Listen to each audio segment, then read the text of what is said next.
Medžiagų apykaitos sutrikimai, metabolinis sindromas, antro tipo diabetas, nutukimas, širdies kraujagyslių sistemos ligos, nealkoholinis kepenų suriebėjimas, inkstų lėtinės ligos, įvairių rūšių onkologija, depresija, neurodegeneracinės ligos. Paklauskite savęs, ar jūs tikrai norite ilgai gyventi, ar jūs norite sveikai gyventi be įvairių ligų pasireiškimo.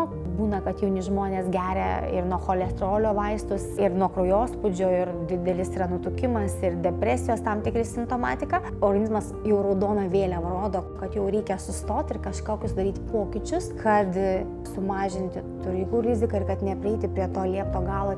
Ir jeigu jūs tikrai norite ilgai ir sveikai gyventi, manau, kad reikėtų padėti ruošti savo sveikatos ir ilgo gyvenimo strateginį planą, bei jį įgyvendinti, o viena iš to plano dalių tai galėtų būti mitybos įpročio keitimas ir nereikalingų mitybos produktų pašalinimas, eliminavimas, o tinkamų mitybos produktų ir būtinų mitybos produktų įtraukimas į jūsų mitybą.